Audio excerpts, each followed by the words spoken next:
Security advisor comes 1 week after President Trump asked his first advisor, General Michael Flynn, to submit his resignation. Despite that announcement today, many questions remain about Flynn's ties to Russia. Meanwhile, Vice President Pence trying to calm the waters overseas, telling European allies not to worry. Be assured, the United States as well will continue to hold Russia accountable, even as we search for new common ground, which President Trump firmly believes can be found. Now, all of this coming as NBC's Bill Neely reports a jaw-dropper, and that is that the Kremlin is compiling a psychological dossier on Trump, and he's doing that for Putin. Now, here's the former Russian deputy foreign minister. 7 pages describing psychological portrait of Trump, especially based on this last 2-3 months. The Kremlin experts believe Mr. Trump can be naive. He doesn't understand fully who is Mr. Putin. He's a tough guy. And relies on his intuition more than his advisors. He should listen to the people, especially in the areas where he's weak. Malcolm Nance, who spent more than 3 decades in naval intelligence, special operations, and homeland security, and author of The Plot to Hack America, How Putin's Cyber Spies and WikiLeaks Tried to Steal the 2016 Election. Ed Rendell is the former Democratic governor of the great state of Pennsylvania, and Ken Vogel is chief investigative reporter for Politico. Let me go first to you, Malcolm. I mean, the news about preparing a dossier, a psychological profile on the president for Putin, while that seems, quite explosive, I suspect that is done routinely by Putin and even by our government on world leaders. Am I right or wrong? No, you're absolutely correct. Creating a psychological profile and a leadership dossier and fundamental information about a statesman of another nation is very common. I find this rather suspicious, and I find a lot of things the Russians do rather suspicious. Donald Trump, with his foreign policy so absolutely close to Russia, there probably was one of these done by Russian intelligence, FSB, and their covert organization, the SVR, some time ago. And I find it very interesting that they're now framing this as a document where they have wanted to reframe Donald Trump over the last 3 months and then announced it publicly. That's sort of a message that's being sent out to Donald Trump to them that they're watching him carefully. And I don't know how that plays. Governor, what are your thoughts on this, whatever this relationship is between Trump and Russia, the United States and Russia? I mean, it seems, frankly, I'm not sure we have all the facts in either direction or what's exaggerated and what's not. But nonetheless, it certainly is a lot that's being discussed about it. Well, Greta, I think you said the operative words. We don't have all the facts, and until we do, it's hard to figure out what's happening here. I think they may have overplayed their hand a little bit. This love affair with Putin and Trump may force Donald Trump, especially with the investigations going on about whether there was contact during the campaign, may force Donald Trump to keep those sanctions in place. Because right now, if he were to lift the sanctions against Russia, I think all hell would break loose. So I think either Trump overplayed his hand or the Russians overplayed their hand. But I think it's going to be very difficult in this current political environment for them to lift the sanctions. Governor, have any sense of how much these sanctions pinch the Russian government, pinch Putin? I mean, do they have, I mean, what impact they have? I think they hurt the Russian economy, and right now, that's Putin's Achilles heel. Unless the Russian economy improves markedly and fairly quickly, I think Putin could find himself in a little bit of trouble. So that's an important factor. They really want these sanctions to be lifted, and I don't see how Donald Trump can do it. He didn't want to fire Flynn, but when it became public, he had no problem firing Flynn because, in the end, he is a politician. So the politician looks at this and says, if you lift these sanctions, all hell's going to break loose. I'm not sure they can do it.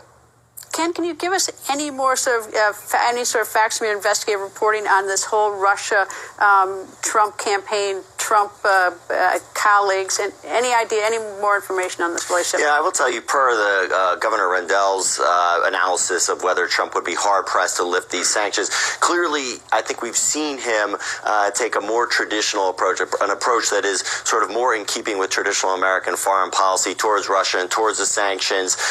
We reported that, in fact, he met on the sidelines of the National Prayer Breakfast a few weeks ago with this Ukrainian politician, former President Timoshenko, who's who's likely presidential candidate again, and assured her that they would not be lifting the sanctions. So I think we see some pressure there. We obviously also see Mike Pence in Europe right now assuring these European leaders that he is with them. Well, being with them and being with NATO means being for the sanctions and in some ways being more aggressive to Russia than what we have seen from Donald Trump. Malcolm, when the sanctions were first imposed, when the 35 or so were tossed out of the country, the Russian diplomats by President Obama in late December, there was no reaction or no response or no retaliation by Putin and Russia. Now the sanctions have not been lifted. We have a new president.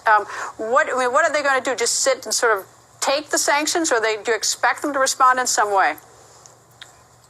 No, I think for now, I think they've placed their bets on Donald Trump. I mean, they've been supporting Trump since the beginning.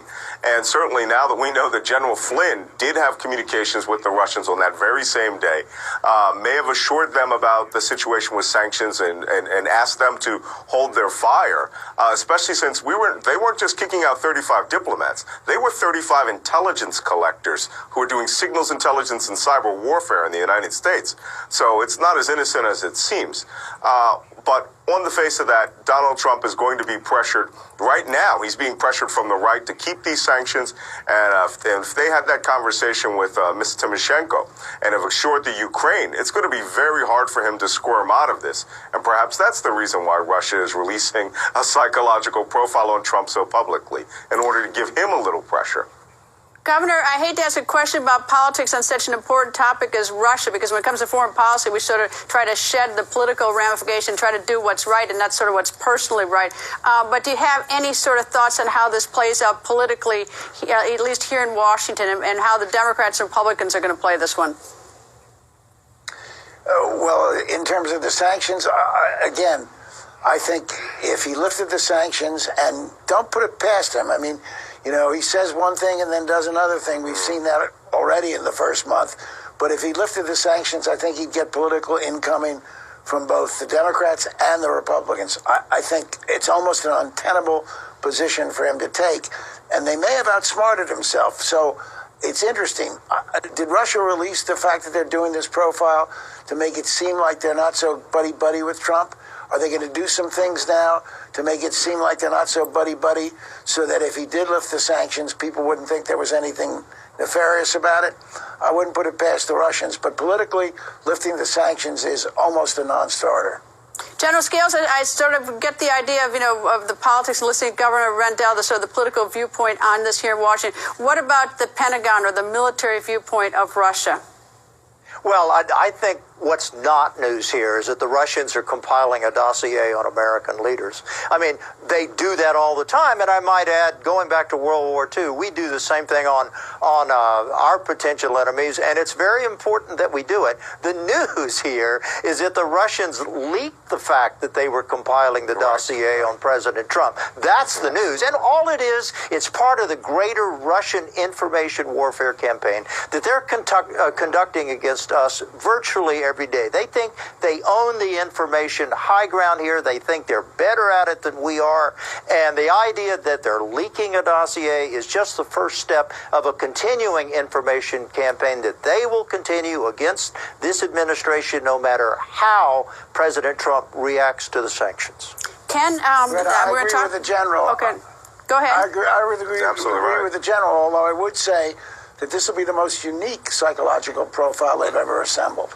Well, that probably is indeed true. Ken, I'm going to talk about the possibility of an investigation, or there are ongoing investigations already into this sort of connection to the 2016 election.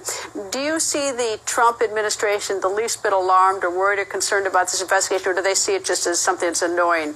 I mean, they're putting up a really good face. If they are alarmed, we don't see any evidence of that. In fact, you heard Reince Priebus suggesting that everyone in the administration was cleared. That doesn't really get to the question, which is whether Trump's associates during the campaign were, in fact, in communications with the Russians. And some of our reporting about Paul Manafort, one-time campaign chairman for Donald Trump's associations in Ukraine and in Russia. But do anything wrong. There's one thing to have an association, there's another thing to do something wrong. Absolutely. And that, right, I don't think it would be hard for me, knowing what I have, the reporting that I have done on this, to be able to expect that there would be any kind of smoking gun on this. And then to take it even further, if there were a smoking gun, to what end? You know, this idea that somehow the hacking of John Podesta's email or the DNC server somehow tipped the election, I think is wrong-headed and oversimplified. We still don't want the Russians messing with our election in any form, even if it doesn't tip the election. Gentlemen, thank you all.